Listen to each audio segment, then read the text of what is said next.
OPS பிரச்சனைனா அவர் வந்து ஒரு சந்தர்ப்பவாதியா தெரியுறாரு. இப்போ ஓபிஎஸ் மேல வந்து ஒரு நம்பகத்தன்மை வரமாட்டேங்குது. இன்னைக்கு பலர் திமுகவில் போய் சேர்ந்திருக்காங்க அப்படின்னா அது வந்து ஓபிஎஸ் மேல வந்து நம்பிக்கை இல்லாமல் போனதனுடைய காரணம் தான். ஒன்று அதிமுக கூட இணக்கமாக போகணும், ஆனால் அதுக்கான சாத்தியக்கூறுகள் எந்த அளவுக்கு தெரில.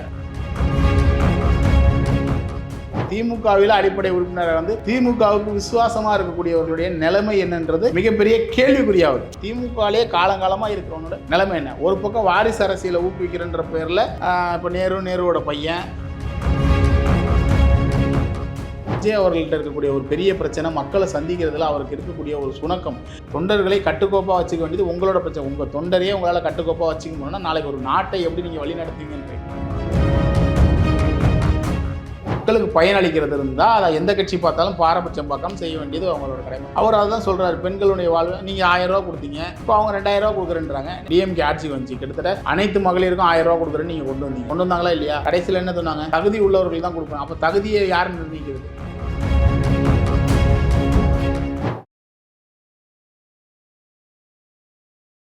இளைய பாரத நேயர்களுக்கு வணக்கம். இன்றைக்கி நம்ம நேர்களில் நம்ம சிறப்பு விருந்தினர் அரசியல் விமர்சகர் கேஎஸ்எம் கார்த்திகேயன் நடராஜ் அவர்கள் தான். சார் வணக்கம். சார் வணக்கம். நீங்கள் ஒவ்வொரு டைம் சொல்லிகிட்டே இருப்பீங்க எல்லா கூட்டணி வந்துரும்னு சொன்ன மாதிரியே இப்போ ஒவ்வொருத்தருமே இப்போ எடுத்துக்காட்டுக்கு டிடிவி தினகரன் எடப்பாடி பழனிசாமி அவ்வளோ விமர்சனம் பண்ணார். இருந்தாலுமே வந்து என்டிஏ கூட்டத்தில் நாங்கள் ஜாயின் பண்ணுறோம் அப்படின்ற மாதிரி திடீர்னு ஒரு முடிவு எடுத்திருக்காரு. எதுக்கான முடிவு அது? ஏன்னா இந்த மாற்றம் அப்படி இல்லை இந்த அலைன்ஸ் வந்து உங்களுக்கு வந்து இயற்கையாகவே ஒரு அமையக்கூடிய அலைன்ஸ் வந்து இன்றைக்கி தினகரன் அவர்கள் வந்து விஜய் கிட்ட போனாலோ இல்லை திமுக கிட்ட போனாலோ அது வந்து அங்கே ஜெல்லாவரத்துக்கு வந்து ரொம்ப கஷ்டப்படுவாங்க. அங்கே இருக்க அந்த ஓட் கன்வர்ஷனும் நடக்காது. உங்களுக்கு அதே மாதிரி டிஎம்கேல போயிருந்தீங்கன்னா உங்களுக்கான மதிப்பு மரியாதைன்றது என்னவா இருக்கும் தெரியும். ஏன்னா நீங்கள் வந்து தினகரன் வந்து அதிமுகவில் வந்து இன்றைக்கி அம்மாவுக்கு பின்னாடி இருந்து ஒரு பெரிய சக்தியாக இருந்தவர். நீங்கள் தனி கட்சி ஆரம்பித்தாலும் இப்போ இன்னைக்கு எத்தனை சீட்டு வந்தாலும் அவங்களுக்குன்னு ஒரு மரியாதை வந்து இங்கே இருக்கும். இந்த கட்சியை பொறுத்தளவுக்கு வந்து பார்த்தீங்கன்னா சீட்டு எண்ணிக்கையில் தினகரன் கம்மியாக பெற்றாலும் அவருக்கான மரியாதை அங்கீகாரமும் நிச்சயமாக கிடைக்கும். இது மற்ற கட்சியில் போனால் கிடைக்குமானா கிடைக்காது. இன்னைக்கு செங்கோட்டையன் போகும்போது செங்கோட்டையனுக்கு வந்து கொடுத்த வரவேற்பு மரியாதை எப்படி இருந்துச்சு? இன்னைக்கு அவரோட நிலைமை என்ன? இன்னைக்கு அவர் எங்கே இருக்காருன்றே தெரியாத அளவில் தான் செங்கோட்டையன் வந்து இன்னைக்கு இருக்காரு.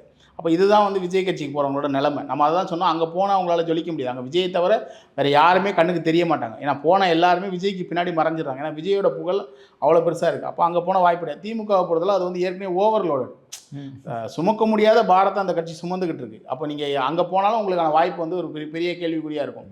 இப்போயேப்பட்ட சிக்கலில் இன்றைக்கி அவர் எடுத்திருக்க முடிவுன்றது நிச்சயமாக ஒரு நல்ல முடிவு. ஏன்னா நான் ஒரு வாய்ப்பு இருக்குது. இப்போ அடுத்த எலெக்ஷனை பொறுத்தவரை இன்றைக்கி திமுக மேலே மக்கள் வந்து பெரிய அதிருப்தியில் இருக்காங்க. இன்றைக்கி மக்கள் விரோத அரசாக திமுக வந்து மாறிக்கிட்டு இருக்குது. அப்படி இருக்கும்போது அதிமுகக்கான வாய்ப்புகள் பெருமளவில் அந்த கதவு திறந்துருக்கு. அப்போ அந்த அலைன்ஸ் வந்து நம்ம அன்றைக்கி சொன்ன மாதிரி தான் தேர்தல் நெருங்க அந்த கூட்டணிக்கு வரவங்களோட எண்ணிக்கையோட நீங்கள் பாருங்கள். முந்தி எப்படி இருந்தாங்க, இன்றைக்கி அந்த எண்ணிக்கை வந்து அதிகரிச்சுக்கிட்டே போகுது. இன்றைக்கி திமுக கூட்டணியை நிலைமை எடுத்து பாருங்கள். அங்கே இருக்கிறவங்களுக்கே வந்து என்ன சீட்டு ஒதுக்கி இருக்கிற அலைன்ஸே அவங்க வந்து முழுமை பெற வைக்க முடியாமல் திணறிக்கிட்டு இருக்காங்க. விசிகாக்கு என்ன எத்தனை தொகுதின்னு சொல்ல, மதிமுகவினுடைய தொகுதி பங்கீட்டை பற்றி இன்னும் பேசவே இல்லை, கம்யூனிஸ்ட் கட்சிகளை பற்றி பேசவே இல்லை. காங்கிரஸுக்கும் அவங்களுக்கும் பெரிய ஒரு சண்டை போய்கிட்டு இருக்குது. ஒரு பெரிய காங்கிரஸ்குள்ளேயே இரு பிரிவாக சண்டை போடுறாங்க. இன்னொரு பிரிவு அதில் வந்து திமுகவோட முட்டல் முதல் போக்கில் போய்கிட்டு இருக்கு. அப்போ இவங்க எப்படி ஜெல்லாகி வேலை செய்ய போகிறாங்கன்றது ஒரு பெரிய கேள்விக்குறி. இவ்வளோ பிரச்சனைகளை வந்து இன்றைக்கி திமுக தான் சுமந்துக்கிட்டு இருக்கு. ஆனால் ஊடகங்கள் என்ன பேசுது? ஊடகங்கள் நம்ம இத்தனை நாளாக வந்து அதிமுகவை பற்றி பேசிக்கிட்டு இருந்த ஊடகங்கள் இனியாவது வந்து உண்மையான கள நிலவரத்தை எடுத்து பேசுமா அப்படின்றத நான் எதிர்பார்த்து காத்துக்கிட்டு இருக்கோம். ஏன்னா வந்து ஒரு சைடு வந்து வலுப்பெற்றுக்கிட்டே போகுது. கூட்டணி சேருமான்னு கேட்டாங்க, அவர் வருவாரா இவர் வருவாரான்னு கேட்டாங்க. இன்றைக்கி ஒவ்வொன்றா வந்து அலைன்ஸ் ஆகி அவங்களோட கரம் வந்து வலுவாகிக்கிட்டே இருக்குது. ஒரு பக்கம் வந்து ஓவர்லோடு கூட்டணி கட்சிகளோட சரியான முடிவெடுக்க முடியாமல் இன்றைக்கி திமுக திணறிக்கிட்டு இருக்கு. அப்படி இருக்கும்போது தெளிவான பாதையில் இன்றைக்கி அதிமுக செல்கிறது அப்படின்றத நம்ம பார்க்க முடியும். பட் இருந்தாலுமே வந்து டிடி தினகரன் ஒரு நல்ல முடிவு எடுத்தாலுமே ஓபிஎஸ் அவர்களுடைய அணி, அதாவது வைத்தியலிங்கம் மற்றும் எல்லாருமே வந்து திமுகவில் இணைய ஆரம்பிச்சிட்டாங்களே சார். இல்லை அதுதான் சொல்கிறேன், அவரை யாருமே நம்பலை. அதாவது வந்து அதான் சொல்கிறேன், இது வந்து டிடிவி அவர்கள் எடுத்தது வந்து சாதுரியமான முடிவு. இந்த முடிவை வந்து அவர் இன்னும் ஒரு தனி கட்சி ஆரம்பித்தோ இல்லை டிடிவி கூட சேர்ந்தோ எடுத்துதான் பிரச்சனை. இங்கே பிரச்சனை வந்து டிடிவியை பொறுத்தளவுக்கு டிடிவிக்கும் இபிஎஸ்க்குமான பிரச்சனையாக மட்டும்தான் இருந்துச்சு. ஆனால் ஓபிஎஸ்க்கு முதல் கட்டத்தில் பார்த்தீங்கன்னா டிடிவிக்கிட்டையும் போக முடியாது, இபிஎஸ் கிட்டையும் போக முடியாது. அவர் வந்து திரிசங்கு சூழலில் மாட்டிக்கிட்டு இருந்தார். அப்புறமா டிடிவி கூட சேர்ந்து சமாதானமாகி தான் வந்து உங்களுக்கு பாராளுமன்ற தேர்தல் சந்திச்சார். அப்போ இபிஎஸ் கிட்ட அவர் நம்பகத்தன்மை இழந்துட்டார். சந்தர்ப்பவாதி இன்னைக்கு ஓபிஎஸ் பிரச்சனைனா அவர் வந்து ஒரு சந்தர்ப்பவாதியாக தெரிகிறாரு. அப்போ ஓபிஎஸ் மேலே வந்து ஒரு நம்பகத்தன்மை வரமாட்டேங்குது. அதனால் அவங்க வந்து அவரை அணுகி பேசுகிறதுக்கு எல்லாருமே வந்து பயப்படுறாங்க. இன்னொன்று அவர் கூட இருந்தவங்களுடைய வாழ்க்கை எல்லாமே கேள்விக்குறியாகி போச்சு. அவர் கூட இருந்தால் நம்மளுடைய எதிர்காலம் கேள்விக்குறியாகுன்றதுனால தான் இன்றைக்கி மனோஜ் பாண்டியன் எடுத்துங்க, மைத்ரேயன் எடுத்துங்க, இன்றைக்கி பலர் திமுகவில் போய் சேர்ந்துருக்காங்க அப்படின்னா அது வந்து ஓபிஎஸ் மேலே வந்து நம்பிக்கை இல்லாமல் போனதனுடைய காரணம் தான். ஏன்னா அவர் அணியில் உள்ளவங்க தான் பெரும்பாலானோர் போய் அங்கே சேர்ந்துருக்காங்க. அப்போ அவர் மேலே அவங்களுக்கே நம்பிக்கை இல்லைன்னும் போது அது வந்து அவரை இன்னும் பலவீனப்படுத்திக்கிட்டே போகுது. அரசியல் என்றைக்குமே வந்து தன்னை பலவீனப்படுத்தினதை வெளியே காமிச்சிக்கூடாது. அதான் ஒரு நல்ல அரசியல்வாதிக்கு அழகு. ஆனால் ஓபிஎஸ் அவர்கள் நாள்தோறும் ஓபிஎஸ் சுற்றி நடக்கிற விஷயங்கள் பாருங்கள். கடந்த மாதம் மனோஜ் பாண்டியன் போய் சேர்ந்தார், எம்எல்ஏ பதவி ராஜினாமா பண்ணிட்டு போய் சேர்ந்தார். இன்றைக்கி பாருங்கள் திரு வைத்தியலிங்கம் அவர்கள் எம்எல்ஏ பதவி ராஜினாமா பண்ணிட்டு போய். அப்போ உங்களுக்கு கூட உங்களோட பலம் என்ன பலவீனம் என்னன்றது பட்டவர்தனமாக வெளிச்சமாக எல்லாரும் தெரிஞ்சு போகுது. அப்புறம் உங்களை எப்படி அவங்க மதிப்பாங்க? அப்போ அவருமே ஓபிஎஸ் அவர்களுமே திமுக இணைவாரா? வேறு வழி இல்லை. ஒன்று இங்கே ஒன்று அதிமுக கூட இணக்கமாக போகணும். ஆனால் அதுக்கான சாத்தியக்கூறுகள் எந்த அளவுக்கு தெரில. ஆனால் தேர்தல் நேரத்தில் எதுவுமே நடக்கலாம். புரியுதா? இல்லைனா அவர் வந்து வேறு வழி இல்லை அங்கே ஆனால் அங்கே எந்த அளவுக்கு நான் திரும்ப சொல்கிறேன்ல, டிஎம்கேவை பொறுத்தளவு ஓவர்லோடாக போய்கிட்டு இருக்கு. இப்போ மனோஜ் பாண்டியன் போயிருக்காருன்னா மனோஜ் பாண்டியன் திரும்ப அதே தொகுதியில் சீட்டு கொடுப்பாங்களா? இப்போ ஒரத்தநாட்டில் இருக்கக்கூடிய இன்றைக்கி ஏற்கனவே இன்னும் எம்எல்ஏவோட நிலைமை, எம்எல்ஏ போட்டி போட்டவர்களோட நிலைமை என்ன? இப்போ இன்றைக்கி ஏடிஎம்கேலேருந்து முன்னாள் அமைச்சர்கள் 8 பேர் போயிருக்காங்க. இப்போ அவங்களுக்கெல்லாம் சீட்டு கொடுப்பீங்களா? சரி, திரும்ப நீங்கள் ஆட்சி அமைச்சா அவங்களுக்கு மந்திரி பதவி கொடுக்கலாம். அப்போ காலங்காலமாக திமுகவில் இருக்கவங்களோட நிலைமை என்ன? ஏற்கனவே இன்றைக்கி இருக்கக்கூடிய மந்திரி சபையில் அதிமுகவை சேர்ந்தவர்கள் கிட்டத்தட்ட 10 பேருக்கு மேலே இருக்காங்க. சேகர் பாபு எடுத்துங்க, முத்துசாமி அவர்கள் எடுத்துங்க, அனிதா ராதாகிருஷ்ணன் எடுத்துங்க, இப்போ இருக்காங்க. அப்படி இருக்கும்போது அப்போ திமுகவில் அடிப்படை உறுப்பினராக வந்து திமுகவுக்கு விசுவாசமாக இருக்கக்கூடியவர்களுடைய நிலைமை என்னன்றது மிகப்பெரிய கேள்விக்குறியாகுது. இப்போ அந்த கட்சியிலேயே நீங்கள் யோசிச்சு பாருங்களேன், அதிமுகலேருந்து வரவங்களுக்கு நல்ல பதவி கொடுத்துறீங்க, உடனே எம்எல்ஏ சீட்டு கொடுத்துறீங்க, மந்திரி சபையில் இடம் கொடுத்துறீங்க. அப்போ திமுகவிலே காலங்காலமாக இருக்கிறவனோட நிலைமை என்ன? ஒரு பக்கம் வாரிசு அரசியலை ஊக்குவிக்கிறன்ற பேரில் இப்போ நேருவோட பையன் ஐயா ஏவா வேலு அவருடைய மகன், அப்படி ஒரு பக்கம் வாரிசு அரசியலை ஊக்குவிக்கிறீங்க, மாற்றுக் கட்சியிலேருந்து வரவங்க. அப்போ கட்சியில் அடிப்படை தொண்டர்கள், திமுகவில் இருக்கக்கூடிய அடிப்படை தொண்டர்களுடைய மனநிலைமை என்னன்றதை அந்த கட்சி வந்து யோசிக்கணும். இப்போ அவங்களுக்கு மனம் உகந்து வேலை செய்யணும்ல. அப்போ அவங்க எல்லாருமே ஒரு பெரிய அதிருப்தியில் இருக்கிறதா ஒரு கேள்வி. திமுகவை பொறுத்தவரை அந்த இடத்துல ஒன்று மாற்றுக் கட்சியிலேருந்து வரவனுக்கு முக்கியத்துவம் கொடுக்குறேன், இல்லை வாரிசு பையனோட அவனுக்கு முக்கியத்துவம் கொடுக்குறேன். அப்போ அடிமட்ட தொண்டனுடைய நிலைமை என்னன்றதை கட்சி வந்து பரிசீலிக்க மாட்டேங்குது. அப்படின்றது திமுகவிலே வந்து ஒரு பெரிய உள்கட்சிக்குள்ளே வந்து ஒரு பெரிய குழப்பத்தை உண்டு பண்ணிக்கிட்டு இருக்கு. இது எல்லாமே வருகின்ற 2026 தேர்தலில் திமுகவுக்கு ஒரு பெரிய பாரமாக இருக்கும். இன்னொன்று, மக்கள் மத்தியில் கெட்ட பேர், போதை கலாச்சாரம், டாஸ்மார்க்கில் கெட்ட பேர், கிட்டத்தட்ட இன்றைக்கி 5 லட்சம் கோடி கடனை தாண்டி போய்கிட்டு இருக்கு. இப்படி பல விஷயங்களில் கெட்ட பேர் எடுத்துட்டு இன்றைக்கி உள்ளுக்குள்ளேயும் பிரச்சனை, கூட்டணி அமைக்கிறதுல பிரச்சனை, இப்படி பல சிக்கல்களை திமுக நாள்தோறும் திமுகக்கான பிரச்சனைகள் அதிகரிச்சுக்கிட்டே இருக்குது. வருகின்ற 2026 இது அனைத்துமே நம்ம பிரதிபலிக்கின்றது தான் நம்ம பார்க்கக்கூடிய விஷயமா இருக்குது இப்போ இருக்கிறது. ஓகே சார், அதேமாதிரி இப்போ எல்லாருமே டிடிவி தினகரனா ஓபிஎஸ்ஸா, இன்னொரு ஃபேக்டர் சசிகலான்ற ஃபேக்டர் என்னவா இருக்குன்னு நினைக்கிறீங்க? இல்லை, அவங்கள பொறுத்தளவுக்கு நான் இரட்டைலைக்கு ஆதரவு கொடுக்குறேன்ற ஃபேக்டரில் போய்ட்டு அமைதியாக இருப்பாங்கன்றது தான் நம்ம பார்க்க வேண்டியதாக இருக்குது. அவங்க தேர்தல் காலத்துக்கு வருவாங்க, போட்டியிடுவாங்க அப்படின்ற மாதிரி இது வரைக்கும் எந்த தகவலும் வரல. அவங்கள பொறுத்தளவுக்கு அரசியலில் வந்து அம்மாவுடைய நண்பராக இருந்தாங்க, அந்த ஃபேக்டர்லேயே போயிடுவாங்கன்றது தான் நம்ம பார்க்கக்கூடிய ஒரு விஷயமா இருக்குது. ஏன்னா டிடிவி இங்கே வந்து இணைஞ்சிட்டாருன்னும் போதே கிட்டத்தட்ட பிரச்சனை சால்வ் ஆயிடுச்சுன்றது தான் வந்து அவங்க சைட்லேருந்து வரக்கூடிய விஷயங்கள். அப்படி இருக்கும்போது அதுலேருந்து திரும்ப புதுசாக ஒரு விஷயம் வரதுக்கான வாய்ப்புகள் கிடையாது. ஓகே சார், அதே மாதிரி இப்போ நம்ம விஜய் அவர்கள் சிபிஐ விசாரணை முடிஞ்சு இப்போ தமிழ்நாட்டுக்கு வந்து அடுத்த அரசியல் களத்தில் இறங்குறாரு. இப்போ அவருக்கு ரொம்ப அழுத்தம் கொடுக்கப்படுதாமே, அதிமுக என்டிஏ கூட்டத்தில் ஜாயின் பண்ணியே ஆகணும் அப்படின்ற மாதிரி? இல்லை, அதாவது அப்படி ஒரு அழுத்தம் கொடுத்த மாதிரி நமக்கு வந்து தெரில. அப்படி அழுத்தம் அதாவது இல்லைன்னா ஒரு படத்தை வச்சு எதுக்கு சார் இந்த அளவுக்கு பண்ணணும், எதுக்கு கரெக்டாக இந்த டைமில் சிபிஐ விசாரணை கூப்பிட்டு பண்ணணும்? இல்லை, அதாவது வந்து சிபிஐ விசாரணை கேட்டது யார்? சிபிஐ விசாரணை கேட்டது ஆதவர்ஜினா தான் கேட்டார். அவங்க தான் எங்களுக்கு சிபிஐ விசாரணை வேணும், ஏன்னா நம்ம இங்கே ஸ்டேட் கவர்மெண்ட்டோட இதுக்கு வேணான்னு சொல்லிட்டு அவங்க தான் போனாங்க. அப்போ அவர்கள் போகும்போது அங்கே விசாரணை முடிஞ்சு வந்துட்டாங்க. தேர்தலில் ஒரு விஷயத்தை வச்சு நம்ம ஒருத்தரை மிரட்டினாலும் அவங்க வந்து ஜெல்லாகி அரசியலில் வேலை செய்வாங்கன்னு நம்ம சொல்ல முடியாது. என்ன ஒன்று, விஜய் அவர்கள்ட்ட இருக்கக்கூடிய ஒரு பெரிய பிரச்சனை மக்களை சந்திக்கிறதுல அவருக்கு இருக்கக்கூடிய ஒரு சுணக்கம். நீங்கள் கிட்டத்தட்ட பாருங்கள், 35 நாள் ஆச்சு விஜய் கடைசியாக மக்கள்கிட்ட பேசி மக்கள் சந்திப்பு நடத்தி 35 நாள் ஆகுது. அப்போ நீங்கள் மக்கள் வந்து உங்களை எதை நம்பி உங்களுக்கு வந்து அரசியலில் வாக்களிப்பாங்க? இப்போது நீங்கள் என்ன சொல்கிறீங்க, நான் எம்ஜிஆர் போலன்றீங்க. எம்ஜிஆர் வந்து திமுகலேருந்து வந்து திமுகவில் வந்து மக்களுக்கு போய் மக்கள்கிட்ட தினந்தோறும் பிரச்சாரம் பண்ணி திமுகவை ஜெயிக்க வச்சு அப்புறம் அந்த கட்சியில் ஒரு அங்கீகாரம் கிடச்சி அதுக்கப்புறம் அங்கே ஏற்பட்ட பிரச்சனையால் அதிமுகவை தூங்கி தான் வந்தார். எம்ஜிஆர் வந்து உங்களை மாதிரி 35 நாளைக்கு ஒரு வாட்டி 40 நாளைக்கு ஒரு வாட்டி மக்களை சந்திக்கவே இல்லை. இதை விஜய் அவர்கள் உணர வேண்டும். இன்றைக்கி அவர்கிட்டயே நிறையா பிரச்சனை இருக்குது. நீங்கள் விஜய் தேர்தலை சந்திப்பாரான்றதே மிகப்பெரிய கேள்விக்குறியாக இருக்குது. இன்றைக்கி இருக்க சூழ்நிலை விஜய் அவர்கள் தேர்தலை சந்திப்பாரா? அவரால் வந்து 234 தொகுதியில் போய் பிரச்சாரம் பண்ண முடியுமா? அதுவே மிகப்பெரிய கேள்விக்குறியாக இருக்குது. அவளுக்கு மக்களை சந்திக்கிறதே வந்து ஒரு அச்சமாக பார்க்குறாரு. மக்கள்கிட்ட அவரால் நெருங்கவே முடியல. நல்லா புரிஞ்சுங்க. எந்த அரசியல் கட்சி தலைவர்கள் கூட்டம் வராமல் இருக்குது, எந்த கட்சி கூட்டம் நடத்தாமல் இருக்குது, ஏன் இவர்களுக்கு மட்டும் ஏன் இப்படி ஒரு பிரச்சனை வருது? அப்போ பிரச்சனை அவங்க கிட்ட தான் இருக்குது. மற்ற கட்சி எல்லாரும் வர திருச்சியில் திரு ஸ்டாலின் அவர்கள் மாநாடு போட போகிறாங்க. அந்த கட்சி கூட நடக்குது இல்லையா? இந்த 1,50,000 பேரை வச்சு உதயநிதி ஸ்டாலின் இளைஞரணி மாநாடு நடக்குது. அவங்களுக்கு பிரச்சனை இல்லையா? ஏதோ இபிஎஸ் அவர்கள் பிரச்சார பயணம் பண்ணிக்கிட்டே இருக்கீங்க. உங்களுடைய தொண்டர்களை கட்டுக்கோப்பாக வச்சுக்க வேண்டியது உங்களோட பிரச்சனை. உங்கள் தொண்டரையே உங்களால் கட்டுக்கோப்பாக வச்சுக்க முடியும்னா நாளைக்கு ஒரு நாட்டை எப்படி நீங்கள் வழி நடத்துவீங்கன்ற கேள்வி நாளைக்கு உங்களை நோக்கி நிற்குதா இல்லையா? உங்கள் தொண்டர்களையோ ரசிகர்களையோ அவங்களுக்கு என்ன பேர்னாலும் வச்சுக்கிங்க. அவங்களே உங்களால் கட்டுக்கோப்பாக வைக்க முடியலன்னா நாளைக்கு இந்த நாட்டை எப்படி நீங்கள் கட்டுக்கோப்பாக நடத்துவீங்க? புரியுதா உங்களுக்கு? அப்படி இவ்வளோ பெரிய இப்போ நிறைய கேள்விகள் விஜயை சுற்றி நீங்கள் நிறைய கேள்விகள் இருக்குது. அவர் அவருக்கு அரசியல் என்பது நான் திரும்ப சொல்கிறேன், அரசியல் என்பது நீங்கள் தினந்தோறும் களமாட வேண்டிய ஒரு இடம். நீங்கள் அங்கே 35 நாளைக்கு ஒரு வாட்டி 45 நாளைக்கு ஒரு வாட்டி தான் வருவீங்க அப்படின்னா உங்களுக்கு அந்த இடத்துல வேலையே கிடையாது. நீங்கள் அமைதியாக நடிக்கிற வேலையை பார்த்துட்டு போயிடலாம். அது உங்களுடைய மரியாதையாவது காப்பாற்றணும். ஏன்னா மக்கள் மத்தியில் இருக்கக்கூடிய புகழை என்ன இறக்காமலாது நான் வந்தேன் என்ன ஏதோ ஒரு விஷயத்த சொல்லிட்டு முடியலன்னு போனால் கூட பிரச்சனை கிடையாது. ஆனால் இப்போ 41 பேர் இறந்துருக்காங்க. அன்றைக்கும் நீங்கள் என்ன பண்ணீங்க? கம்முன்னு போய் ஒரு 30 நாள் வீட்டுக்குள்ளே உட்காந்துக்கிட்டீங்க. இப்போ ஜனநாயகம் படம் பேரை சொல்லி இப்போ ஒரு 30 நாள் போய் வீட்டுக்குள்ளே உட்காந்துக்கிட்டீங்க. அப்போ நீங்கள் மக்கள் சந்திப்பு எப்போ நான் நடப்பீங்க? சரி, இந்த ஒரு படத்தை முடக்கினா உங்களை முடக்கிடலாமா?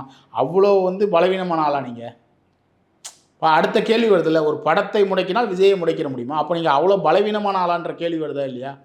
அப்போ இப்போ அரசியல்னு வந்தால் பிரச்சனை வரதான் செய்யும். அதையெல்லாம் எதிர்த்து போராடணுமா இல்லையா? போராடி தானே அரசியலில் நம்ம மீண்டு வர முடியும். மக்கள் பணி செய்யும் போது அதை சுற்றி இருக்கக்கூடிய எதிரிகள் நம்மளை வீழ்த்துறதுக்கான 1000 வழிகளில் நம்மளை கொண்டு வர தான் செய்வாங்க. அதை மீறி தானே நீங்கள் அரசியல் செய்யணும். அப்போ ஒரு படத்தை முடக்கினா விஜயை முடக்கிறதுனா அப்போ விஜயனுடைய பலம் என்ன?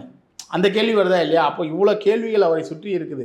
அப்போ அவர் என்ன மாதிரி முடிவெடுக்க போகிறாருன்றதை நம்ம பொறுத்திருந்து தான் பார்க்கணும். ஆனால் 2026 விஜய்க்கு சாதகமாக இல்லைன்றதை மட்டும்தான் நம்ம சொல்ல முடியும். சார், அதே மாதிரி இப்போ அதிமுக அந்த தேர்தல் அறிக்கை வெளியிட்டாங்க.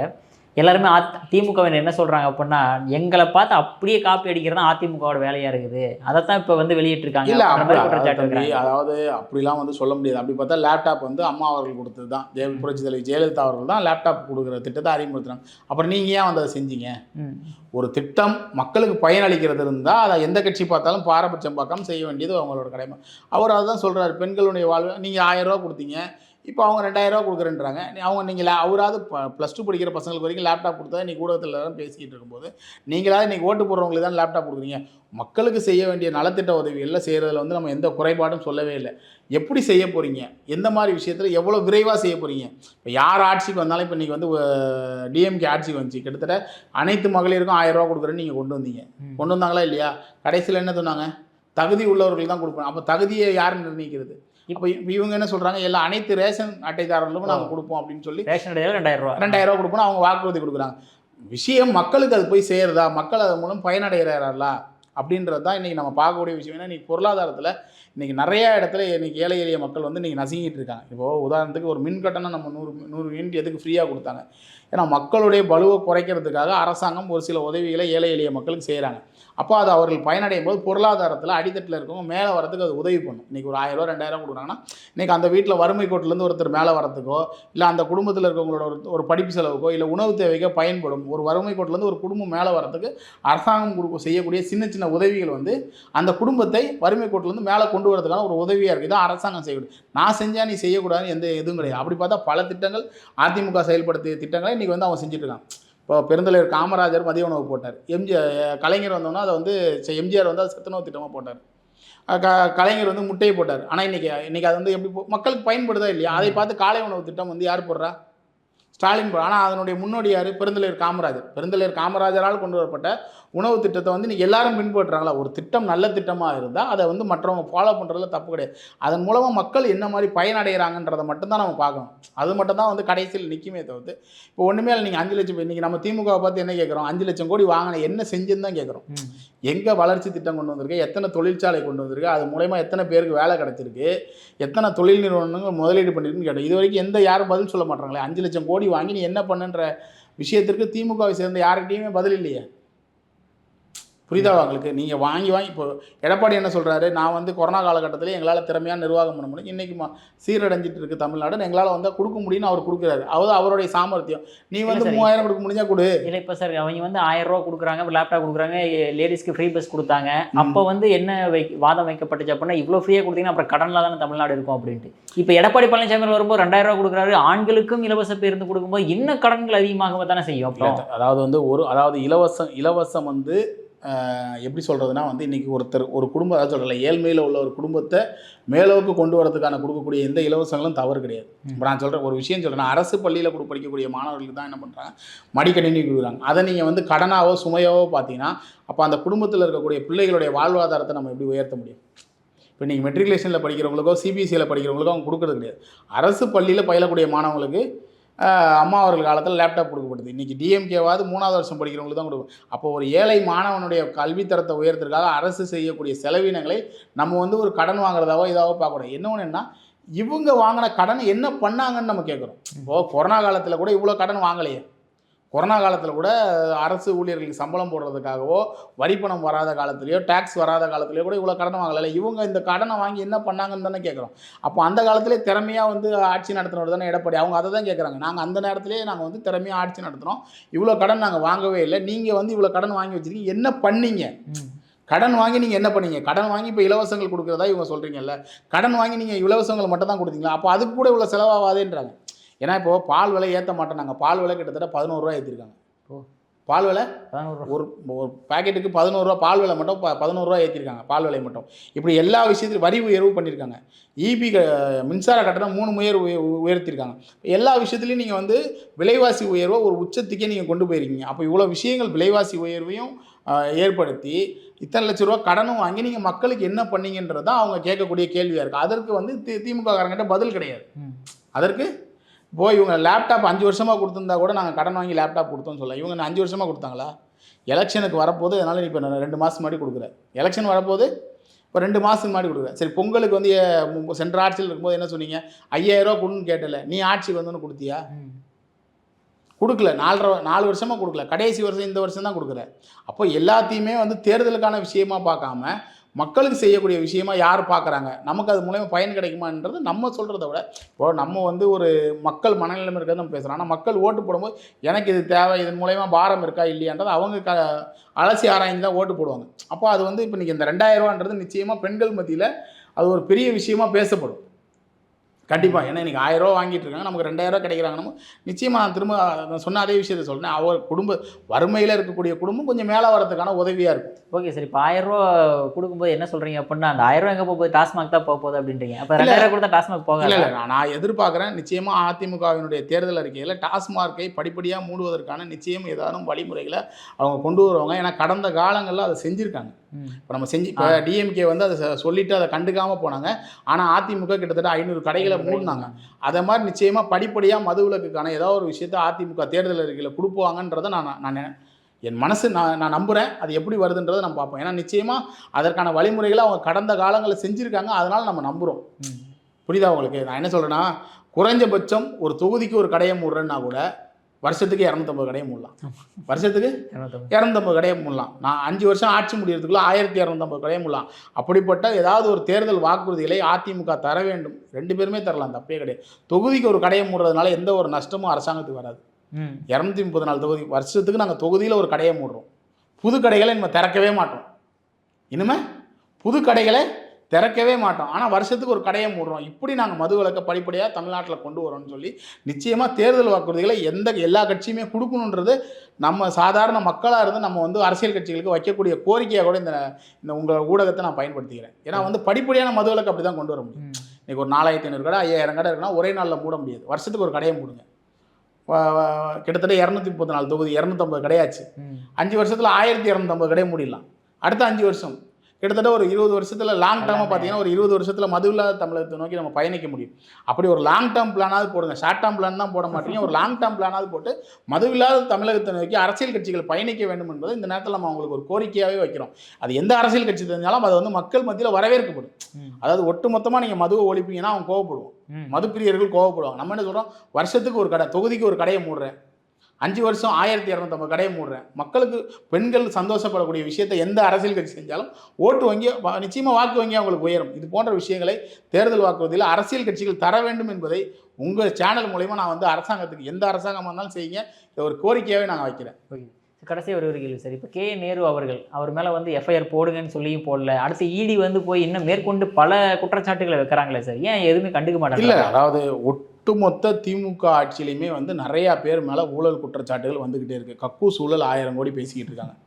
ஏதோ ஒரு அந்த ஊழல் வந்து இன்றைக்கி ஊடகத்தில் பேசப்பட்டுட்டு இருக்கு. நேரு மேலே கிட்டத்தட்ட ஒரு 880 கோடி ஊழல், வேலை வாங்கி தரேன்னு சொல்லி செந்தில் பாலாஜி எப்படி ஊழல் வழக்கில் மாட்டினாரோ அதே மாதிரி வேலை வாங்கி கொடுக்கறதுக்காக ஒரு ஆள் பேரில் 35 லட்சம் வாங்கினதா, அவர் கம்பெனி பேர் அக்கௌண்ட்லேயே வாங்கியிருக்கதா, அந்த ஊழல் வழக்குக்கு இடி அதை தான் பேசிக்கிட்டு இருக்காங்க. அதை பற்றி பேசப்படல. அதே மாதிரி பள்ளி கல்வித்துறையிலையும் இந்த மாதிரி நிறையா விஷயங்கள் ஊழல் நடந்திருக்கதா பேசிகிட்டு இருக்காங்க. அதை பற்றி ஊழல்ன்றது திமுக ஆட்சியில் செழிச்சிருக்கு. ஆட்சி மாறினா மட்டும்தான் அது வெளியே கொண்டு வருவாங்க. இப்போ நம்ம வந்து இன்றைக்கி வந்து ஊடகத்தில் வரக்கூடிய செய்திகளை வச்சு பேசுகிறோம். ஆட்சி மாறும் பொழுது மட்டும்தான் இன்றைக்கி ஒரு எஃப்ஐஆர் போடப்படும், அதை பற்றி ஒரு விசாரணை கமிஷன் அடிக்கப்படும். இன்றைக்கி எப்படி செந்தில் பாலாஜி ஜெயிலுக்கு போனாரோ அப்படி ஏதாவது நடந்தால் மட்டும்தான் அதாவது வந்து அரசியல்வாதிகளுக்கு ஒரு பயம் வரும். இன்றைக்கி செந்தில் பாலாஜி விஷயத்தை எடுத்துங்க, நிச்சயமாக எல்லா அரசியல்வாதிகளுக்கும் ஒரு பயத்தை கொடுத்துருக்கு. புரியுதா உங்களுக்கு? ஊழல் செஞ்சால் நிச்சயமாக நமக்கு தண்டனை கிடைக்கும் அப்படின்ற ஒரு பயத்தை கொடுத்துருக்கு. அப்போ அந்த பயம் வரணும்னா ஒரு ஆட்சி மாற்றம் வந்தால் தான் இவங்க விசாரணையே செய்வாங்க. ஏன்னா இன்றைக்கி எல்லா விஷயத்துலையும் அரசியல் பண்ணுறாங்க. எல்லா விஷயத்துலையும் திமுக அரசியல் பண்ணுது. எல்லா விஷயத்துலையும் பாஜக மேலே பழி போட்டுக்கிட்டே இருக்காங்களே தவிர மக்களுக்கு தேவையான விஷயத்தை பாஜக கூட அனுசரித்து இன்றைக்கி மத்தியில் அவங்க தான் ஆட்சி பண்ணுறாங்க. இன்றைக்கி நீ பணம் அங்கேருந்து தான் வாங்க போகிற, அப்போ அனுசரித்து அங்கேருந்து வாங்கி செய்யணுன்ற இல்லாமல் எல்லா விஷயத்துலையும் எதிர்ப்பு மனப்பான்மையை கடைபிடித்து தமிழகத்துக்கு துரோகம் விளைவிக்கிறது வந்து திமுக தான். புரியுதா? இதே எடப்பாடி இருக்கும்போது கரண்ட் பில்லை ஏற்றவே இல்லை. இதே எடப்பாடி ஆட்சியில் இருக்கும்போது இபி பில் ஏற்றவே இல்லை. எடப்பாடி தான் கையெழுத்து போட்டாருங்க, ஆனால் ஏற்றவே இல்லை. ஆனால் மக்கள் மீது பாரம் சுமத்தவே இல்லை. அந்த சுமையை வந்து ஆட்சி அதிகாரத்தில் உள்ளவங்க ஏற்றுக்கிட்டாங்க. அதுக்கேற்ற மாதிரி கடனும் வாங்கலை. அதுக்கேற்ற மாதிரி நாங்கள் இபி பில் கட்டணும், அதனால் நான் 5 லட்சம் கோடி கடன் வாங்கினேன். எடப்பாடி வாங்கினாரா? வாங்கவே இல்லை. ஆனால் நீங்கள் 3 முறை ஏற்றிருக்கீங்க, 5 லட்சம் கோடி கடனும் வாங்கியிருக்கீங்க. கேட்டால் உங்களுக்கு அது சொல்கிறதுக்கான சாதுரியமே கிடையாது. அப்போ நிர்வாக திறமையற்ற ஆட்சி நடந்துகிட்டு இருக்குது தமிழகத்தில். ஒரு நிர்வாக திறமைன்றதே கிடையாது. என்னன்னு சொல்கிறேன், நான் தான் சொல்கிறேன், இவங்க வந்து ஒட்டுமொத்த ஊடகமும் கடந்த 1 வருஷமாக அதிமுக என்டிஏ கூட்டணி பலவீனமாக இருக்குன்னு சொல்லி ஒரு கட்டமைப்பை பண்ணிக்கிட்டே இருந்தாங்க. ஆனால் இன்றைக்கி பாருங்கள், நாளுக்கு நாள் என்டிஏ கூட்டணி வலுப்பெற்று போய்கிட்டே இருக்குது. இந்தியா கூட்டணி வலுவிழந்து போய்கிட்டே இருக்குது. நாளுக்கு நாள் அங்கே பிரச்சனைகள் தீர்ந்துக்கிட்டே இருக்குது. இங்கே நாளுக்கு நாள் பிரச்சனை அதிகரிச்சுக்கிட்டே இருக்குது. இப்போ காங்கிரஸும் திமுகவும் இணக்கமாக இருந்தாங்க. இன்றைக்கி இப்போ அங்கே பாருங்கள், அங்கே புகைஞ்சிக்கிட்டே இருக்குது. இன்றைக்கி மற்ற கட்சியெலாம் இருக்கா இல்லையான்ட்டே தெரில. இந்த கொங்கு கட்சி ஒன்று இந்த பக்கம் மாறி வருது. இப்போ டிஎம்கேலேருந்தே ஒரு கட்சி இங்கே மாறி வருது. அப்போ உங்கள் கட்சியில் உள்ளவங்களே உங்களால் தற்காத்து காப்பாற்றி கொள்ள முடியாத நிலைமையில் இருக்கீங்க. நீங்கள் மற்ற கட்சியை விமர்சனம் பண்ணி தங்கள் கட்சியை வலுவிழக்குதுன்றதே அவங்க தெரியாமல் இருந்திருக்காங்க. இன்னைக்கு காங்கிரஸ் கட்சிக்குள்ளே இவங்க எப்போ பேசி முடிச்சு, இவங்க எப்போ சீட் ஷேரிங் பண்ணி முடிச்சு வரப்போகிறாங்க. இப்போ இவ்வளோ பல பிரச்சனை என்னொன்று அடிமட்டத்தில் நம்ம ஜெல்லாகுமா? இப்போ காங்கிரஸுக்கும் திமுகவும் நடக்கக்கூடிய பிரச்சனைகள் அடிமட்டத்தில் இவங்க ஜெல்லாகி வருவாங்களான்றது பெரிய பிரச்சனை. இன்றைக்கி தினகரன் ஒரே வாரத்தில் முடிச்சுட்டு போயிட்டார். எங்கள் 2 பேருக்கும் நடந்ததில் பங்காளி சண்டை, அதை நாங்கள் பார்த்துக்குறோம், அடுத்தவங்க வர தேவையில்ல, அம்மாவின் ஆட்சியை கொண்டு வரதான் எங்களோட ஒரே வழின்னு சொல்லி மொத்த பிரச்சனைக்கும் தொண்டர்கள் மத்தியில் ஈஸியாக ஒரே லைனில் முடிச்சான். அதான் சொன்னால் இந்த இடம் அவங்களுக்கு ஜெல்லாகும். அங்கே போனால் அவங்களால ஜெல்லாக முடியாது. இந்த வார்த்தையை நீங்கள் அங்கே போய் பேச முடியாது. இப்போ செங்கோட்டையன் போய் கிட்டத்தட்ட 2 மாதம் ஆகுது. அவர் இருக்கிற இடமே தெரியாமல் போயிட்டார்ல. ஒரு பெரிய அதாவது நீங்கள் எங்கேயுமே இருக்கிற இடத்துல இருந்தீங்கன்னா தான் முதல்ல உங்களுடைய இருப்பை நீங்கள் தக்க வச்சுக்க முடியும். நீங்கள் மனோஜ் பாண்டி அங்கே போயிருக்காரு, அங்கே போய் அவரால் என்ன அரசியல் செய்ய முடியுது? அன்வர் ராஜா போனார், போய் என்ன பண்ணார்?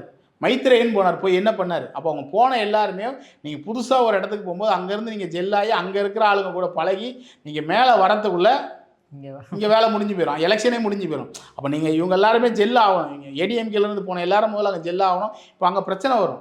ஆமாம், இப்போ ஏற்கனவே என் சீட்டை வந்து நீ தாண்டா பறிச்சுக்கிட்ட, உனக்கு என்ன நான் தேர்தலில் வந்து வேலை செய்யணும். ஏற்கனவே காங்கிரஸுக்கும் திமுக அந்த பிரச்சனை பங்காளி சண்டை அங்கே ஓடிக்கிட்டு இருக்கு. அப்போ இந்த பிரச்சனை இவ்வளோ பிரச்சனைகளை திமுக சந்திக்க வேண்டியிருக்குது. அதிமுக அந்த பிரச்சனைகள் கிடையாது. ஏன்னா அது இயற்கையாக உருவான கூட்டணி. ஏற்கனவே அவங்க அலையன்ஸில் இருந்தாங்க. பெரிய அளவில் ஷீட் ஷேரிங் எல்லாம் பேசி முடிச்சுட்டு தான் வந்து இன்னைக்கு அன்புமணி கூட பேசிட்டாங்க, டிடிவி கூட முடிஞ்சு போச்சு, தமாக இருக்குது. இன்னைக்கு பெரிய அளவில் எல்லாம் பேசி முடிச்சா இன்னும் 1-2 பேர் தான் வர வேண்டியிருக்கு. அதுவும் விரைவாக முடிந்து விடுன்ற நம்பிக்கை இருக்குது.